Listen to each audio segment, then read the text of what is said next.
4 points faibles pour rendre un homme fou de vous. Bonjour à toutes, c'est Fabrice Julien, coach et auteur, expert en séduction et sexualité depuis 2010. Et dans cette vidéo, je vais vous parler de 4 points faibles qui vont rendre un homme fou de vous. Faisons un peu de psychologie masculine. Je vous ai fait une fiche, premier lien dans les commentaires épinglés, premier lien dans la description, sur comprendre les hommes, la psychologie masculine. Prenez-la, elle est gratuite et c'est super utile. Alors les amis, premier point, c'est qu'un homme va vouloir se sentir privilégié. En fait, un des points faibles, un des leviers par lequel tu peux actionner un homme, on va dire, c'est le faire sentir spécial, le faire sentir privilégié. Par exemple, d'habitude, je fais pas ça. D'habitude, je fais pas ça. D'habitude, ou j'ai jamais fait ça avant. D'habitude, je parle pas de sexe avec un homme qui me plaît. D'habitude, j'ai jamais fait ça, j'ai pas l'habitude de faire ça. Voilà, ce genre de phrase où il a l'impression que lui, il est une exception à la règle en fait. Il y a la règle, c'est pour les autres là, et puis lui, tu le trouves tellement génial qu'il y a des exceptions à la règle. Ça n'a pas besoin d'être vrai, ça peut être parsemé, une petite phrase comme ci, comme ça. Le faire sentir privilégié, c'est quelque chose d'exceptionnel.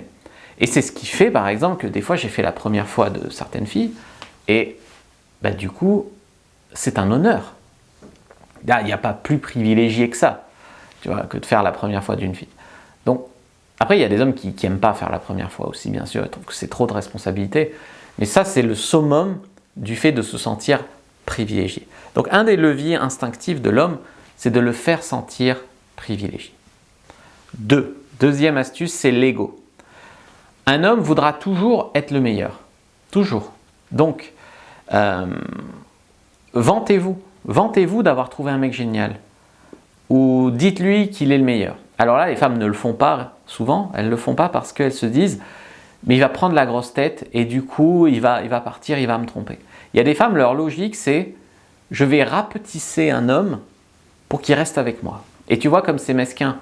C'est-à-dire que tu as l'impression que l'homme doit se sentir nul pour être avec toi. Non, un homme doit sentir, la relation avec toi doit le faire sentir grand. T'inquiète pas, la vie le rabaisse, t'inquiète pas. Depuis ses 15 ans, il se prend des râteaux, depuis ses 15 ans, t'inquiète pas. La vie l'a bien rabaissé.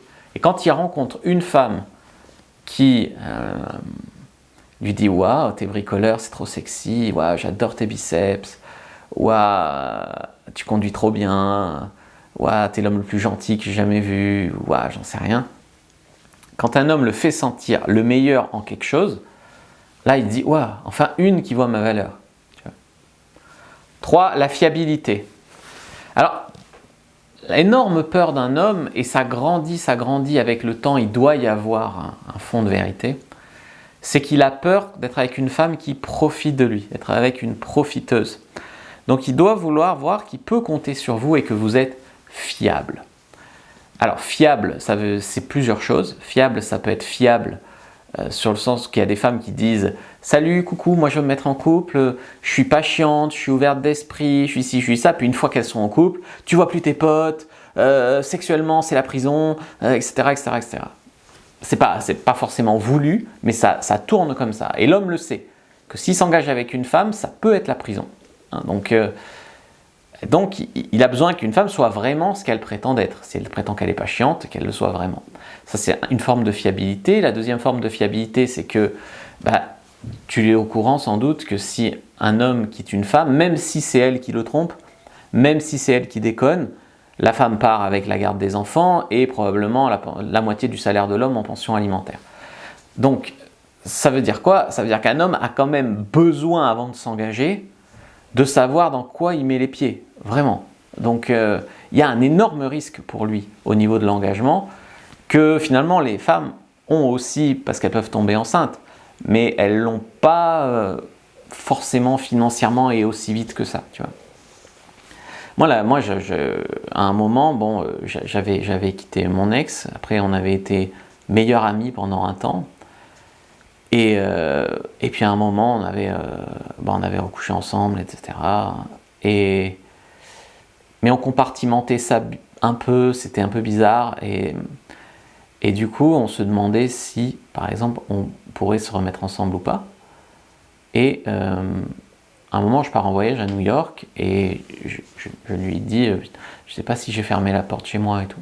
Et je lui dis, tu peux aller voir. Et là, elle me fait sentir. Alors, il faut savoir que c'était à 10 minutes peut-être de chez elle. Elle me fait sentir que c'était une faveur que je lui demandais, qu'elle irait peut-être en fin de semaine. On verra, etc. Mais moi, je suis revenu, enfin, j'étais en route pour partir, je suis revenu voir si j'avais bien fermé, j'avais bien fermé, je suis reparti, etc. J'ai perdu un temps fou, j'ai failli être en retard, enfin voilà. Tout ça parce que, alors que moi, quand elle est partie à Madagascar, j'allais lui nourrir son chat. Une fois, un voisin a dit qu'il y avait une lampe allumée chez elle, je suis allé voir s'il n'y avait pas des voleurs, il n'y avait même pas de lampe allumée, c'était un reflet à la con. Quand elle est rentrée, je suis allé chercher à l'aéroport, j'avais mis le chauffage et tout pour que ça soit bien chaud chez elle. Tu crois qu'elle aurait rendu l'appareil? Jamais, jamais. Donc ce que je veux dire par là, c'est que si tu ne peux pas compter niveau fiabilité comme ça sur une femme, tu ne vas pas faire ta vie avec elle. C'est logique. Alors je ne sais pas si elle voulait démontrer qu'elle était une femme indépendante, j'en sais rien, hein, j'en sais rien, parce que des fois c'est des idées comme ça. Mais dans tous les cas, ça c'est ce qui a fait prendre ma décision. Terminé, hein, terminé. Et donc le quatrième levier, c'est la peur de perdre. Un homme, quand il rencontre une femme qui lui plaît vraiment, c'est-à-dire pas une femme avec qui il veut juste coucher, pas une femme qui va garder sous la main en attendant de trouver la bonne, pas une femme qui va demander « je suis pas sûr, tu dois me convaincre ». Quand il pense vraiment qu'elle lui plaît vraiment et que ça peut le faire, il va avoir peur qu'elle le trompe ou qu'elle le plaque. Et il doit y avoir, alors l'homme ne doit pas vivre dans l'angoisse, mais il doit y avoir une certaine peur de vous perdre, d'accord? Et cette peur de vous perdre, ça veut dire par exemple que vous devez garder le choix avant de vous engager à 100%. Par exemple, au bout de 3 mois de relation, vous allez lui dire, écoute, il y a un gars au boulot qui est plutôt mignon, mais qui me propose de sortir. Et comme je ne sais pas trop ce que tu fais de ton côté, je ne sais pas trop si on est ensemble ou pas, je me demandais ce que je pouvais répondre. Est-ce que tu veux qu'on essaye d'être ensemble? Ou est-ce que de ton côté, tu vois d'autres filles, etc. Donc là, le gars comprend que vous avez d'autres options, tu vois. C'est pas comme une fille qui va dire « je te supplie d'arrêter de voir d'autres femmes et qu'on se mette ensemble. Je t'en supplie. » Là, la fille voit personne, donc le mec a l'exclusivité, et en plus, il n'a pas donné sa réponse pour être en couple, donc lui, il peut voir d'autres femmes. Et cette situation qui est ridicule, je la vois tellement souvent, qu'une femme qui est là, je vois personne, vraiment, c'est que toi que je veux, s'il te plaît, on se met en couple, s'il te plaît, décide-toi, arrête de voir d'autres filles, etc. Ouais, je sais pas, on verra. Mais c'est mort, mais c'est mort. Donc tu dois toujours garder tes options ouvertes en attendant qu'il s'engage. Pas les utiliser forcément, tes options. Mais au moins que l'homme sente qu'il peut te perdre. Si l'homme ne sent pas qu'il peut te perdre, il peut dire, finalement, elle n'a peut-être pas tant de valeur que ça si d'autres mecs ne se battent pas pour elle, et se dire, j'ai tout mon temps pour m'engager, puisqu'elle voit que moi, j'ai tout mon temps pour me décider. Donc tu comprends pourquoi c'est le double effet qui se coule, et ça ne marche pas. Et pourtant, vous êtes tellement nombreuses à dire ça. J'ai rencontré un mec qui me plaît, je ne vois plus que lui. Mais je ne sais pas si on est un couple, je ne sais pas ce qu'il fait, il ne me répond pas, il ne sait pas si on va se voir, mais moi je vois que lui parce que moi je suis en couple. Moi je suis en couple, je lui montre que moi je suis en couple. Et lui, est-il en couple? Donc je récapitule, je récapépète les 4 leviers. Il veut se sentir privilégié. Il veut sentir qu'à tes yeux, il est le meilleur en quelque chose. Il a besoin de savoir que tu es fiable sur les différents plans. Et il doit avoir un tout petit peu peur de vous perdre pour pouvoir vous respecter.